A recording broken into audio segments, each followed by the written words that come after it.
Hello, xin chào tất cả mọi người. Bây giờ mình để ta đi nướng đây. Wow. Bây giờ lẩu nha các cháu. Ôi giời ơi, nhìn trông ngon thật đấy. Đấy, để nhiều không? Nhiều lắm. Nhiều lắm nhưng mà sao hết rồi. Chả biết kia nó đi cùng bác sinh gặp. Không nhớ đâu. Này mọi người, nhiều không? Ôi giời ơi, nhiều lắm. Đây, cho mọi người xem nha. Đây, nhiều lắm. Ôi, nhiều chưa? Nhiều chưa? Nhiều chưa? Đấy, nhiều lắm các cháu ạ. Wow. Ôi giời ơi, tay bận hết rồi. Phải đi rửa tay đây.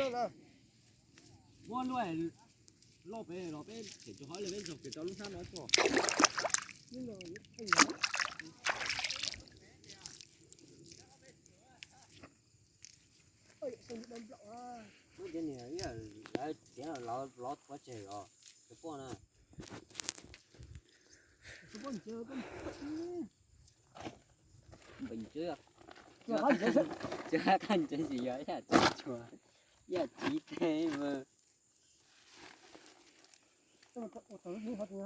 ở bên chẳng muốn à đâu có gì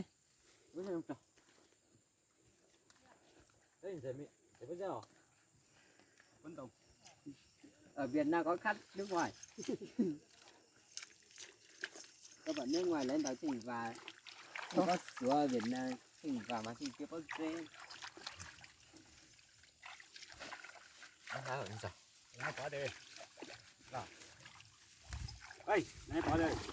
Đấy, có đây. Đấy, một cái tận có bạn thấy cơ.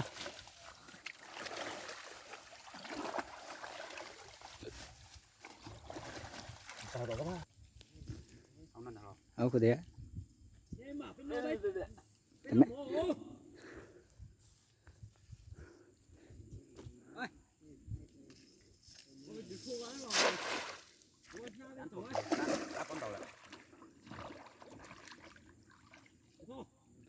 Mẹ.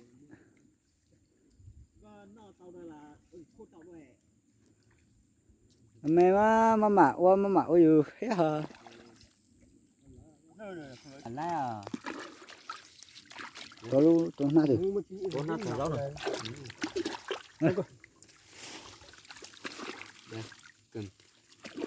Mua chạy cái mà anh chỉ để mình chọn mà. hả bà kêu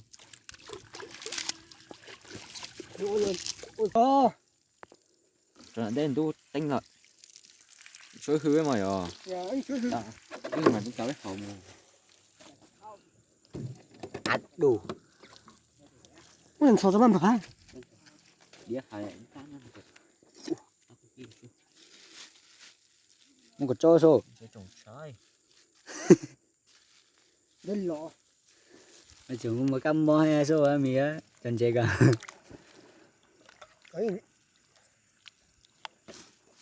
lẩu nha lẩu cá Đi lọc cá. Cụ thể nha. Nếu mà họ làm bao nhiêu á. Cho cá này là. dạ có cột này cho có câu này này ạ Này lúc hè. Đây lúc của hè.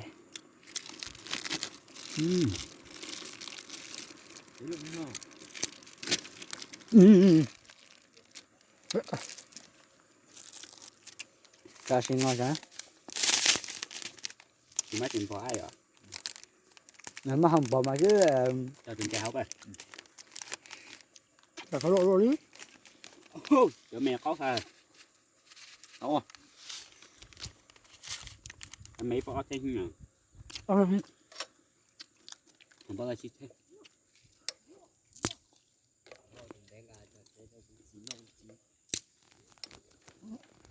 mày tạt cho ăn mi cơ bằng ao của xa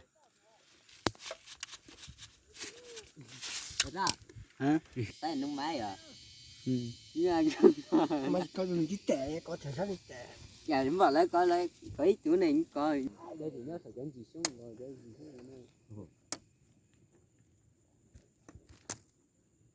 cái gà yếu yếu đó anh gà ló này cũng còn lên gà anh chở chỉ giờ ta sẽ ha những nó tổ phẩu nó làm gì của tao những cái bổi khỏi lấy nó cho nhiều cái chia lấy cho mình tới lần đầu rồi chỗ này cho nó làm nhậu à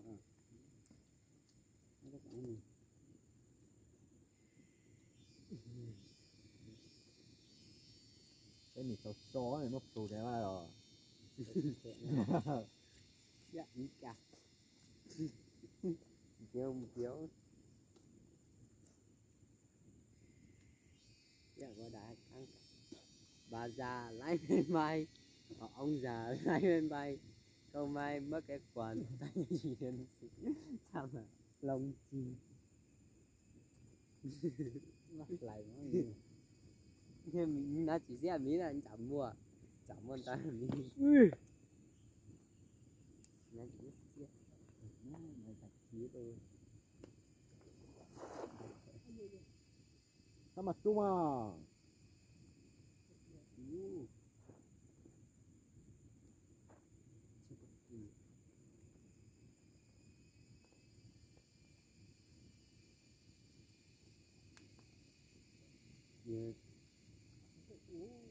cái ua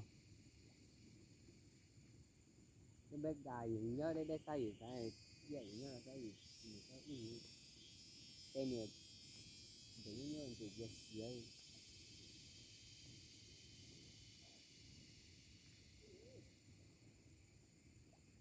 hay trả rồi bây giờ bé đi tàu vào thôi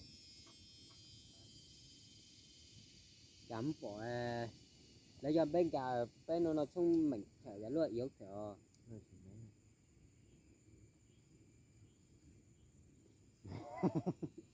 như thế kia đấy thì nó át té tôi lại đè bóng là nó đã một chặt chanh phứ nhá đã sợ sợ rồi đấy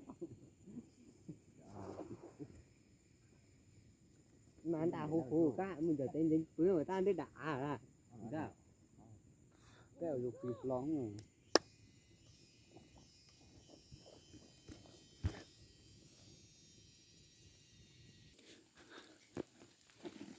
Hello, bây giờ chuẩn bị ăn cái đây. Ô bông bông hả ư?